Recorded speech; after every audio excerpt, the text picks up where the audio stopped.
আসসালামু আলাইকুম everyone, welcome করছি আমার নতুন আরও একটি ভিডিও দেখার জন্য। আশা করছি সবাই ভালো আছেন। আজকে আমি আপনাদেরকে তৈরি করে দেখাবো একটি ডিমের ভ্যানিলা স্পঞ্জ কেক। এই কেকটি আমি চুলায় বেক করে নিয়েছি।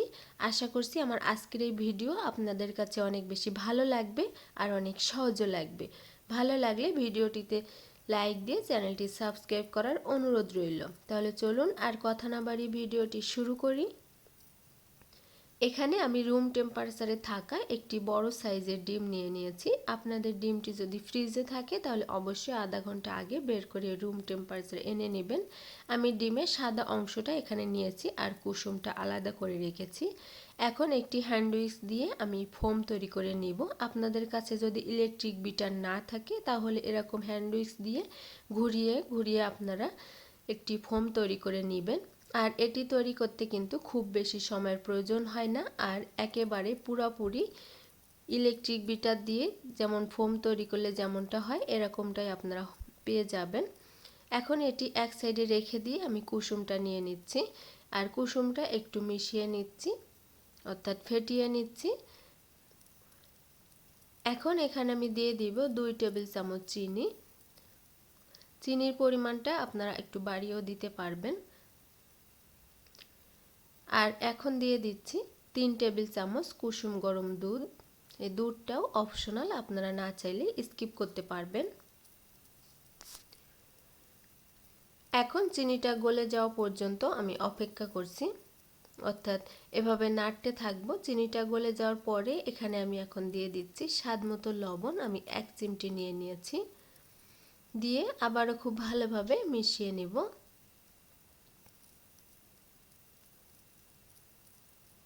এখন এখানে আমি দিয়ে দিচ্ছি ভ্যানিলা এসেন্স হাফ চা চামচ, দিয়ে আবারও খুব ভালোভাবে এটি আমি হ্যান্ড উইস্ক দিয়ে মিশিয়ে নিচ্ছি। খুব ভালোভাবে মেশানোর পরে এই পর্যায়ে আমি দিয়ে দিব 2 টেবিল চামচ সয়াবিন তেল। এখানে মেজারমেন্ট অনুযায়ী 1 কাপ, অর্থাৎ একটি ডিমের জন্য আমি 2 টেবিল চামচ সয়াবিন তেল নিয়েছি। নিয়ে আবারও খুব ভালোভাবে তেলটা মিশিয়ে নিচ্ছি। এভাবে করে একটু ফেনা তৈরি করে নিচ্ছি, এতে করে কেকটা খুব ভালোভাবে ফুলে যাবে। এখন এটি আমি এক সাইডে রেখে দেব আর শুকনো উপকরণগুলো আমি তৈরি করে নিচ্ছি।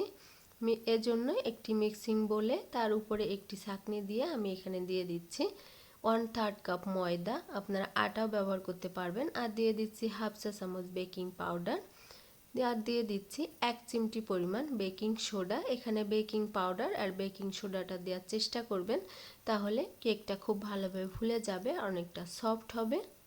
দিয়ে এটি আমি টেলে নিচ্ছি আর একইভাবে এরকম পাল্টিয়ে পাল্টিয়ে আমি 4 বার টেলে নিব। এতে করে এর ভেতরে একটি বাতাস ক্রিয়েট হবে, সেটি কেকটা ফুলবে আর অনেকটা ফ্লফি হবে। এরকম পাল্টিয়ে পাল্টিয়ে আমি 4 বার টেলে নিয়েছি আর এটি এখন এক সাইডে রেখে দিচ্ছি।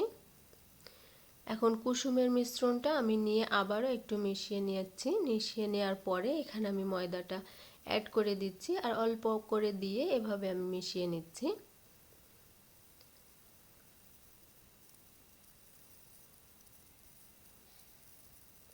ময়দাটা আমার মেশানো হয়ে গিয়েছে। এখন এই পর্যায়ে যে ফোমটা তৈরি করে রেখেছিলাম সেটি আমি এখানে মিশিয়ে নেব।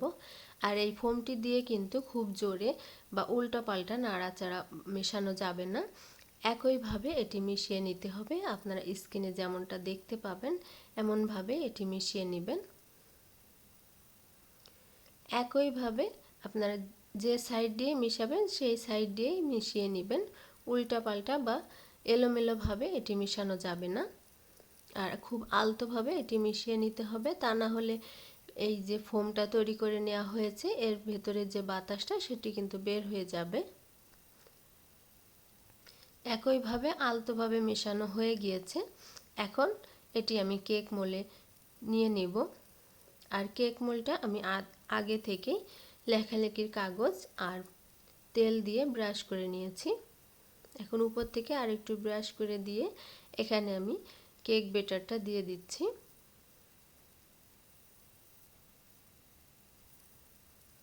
কেক ব্যাটারটা দেওয়ার পরে এটি আমি ট্যাপ করে নিচ্ছি, এতে করে এর ভেতরে এক্সট্রা কোনো বাতাস থাকলে সেটি বের হয়ে যাবে আর কেক এর ব্যাটারটা খুব ভালোভাবে সেট হয়ে যাবে। আর একটি কাঠি দিয়ে উপর থেকে এভাবে ঘুরিয়ে নিচ্ছি, এতে করে এর এক্সট্রা বাতাসটা বের হয়ে আসবে। এখন এটি আমি চুলায় বেক করে নেব। আগে থেকে প্রিহিট করে রেখেছি একটি পাতিল, গর্তওয়ালা পাতিলটা নিয়ে নেওয়ার চেষ্টা করবেন। এখানে সিলভারের পাতিলও আপনারা ব্যবহার করতে পারেন। আর লেখালেখির কাগজ দিয়েছি, দিয়ে তার উপরে একটা স্ট্যান্ড দিয়ে এখানে বসিয়ে দিচ্ছি কেক মোলটা। এখানে আমি কেক মোলের কোনো ঢাকনা দিব না, পাতিলের যে ঢাকনা সেটি দিয়ে দিয়েছি আর বন্ধ করে দিয়েছি ছিদ্রটা। আর চুলার আঁচটি মিডিয়াম থেকে লো আঁচে রেখে 30 থেকে 35 মিনিট এটি রান্না করে নেব। ফিরে এসেছি 35 মিনিট পরে। আর এই 35 মিনিটের ভেতরে কিন্তু কোনোভাবেই ঢাকনাটা উঠানো যাবে না। এখন কাঠি দিয়ে চেক করে নিয়েছি, পুরোপুরি কেকটা আমার তৈরি হয়ে গিয়েছে। এখন আমি কাগজটা ছাড়িয়ে নিয়েছি আর দেখেন এটি কত সফট আর কত সুন্দরভাবে তৈরি হয়ে গিয়েছে। এখন এটি আমি আপনাদেরকে কেটে পরিবেশন করে দেখাবো।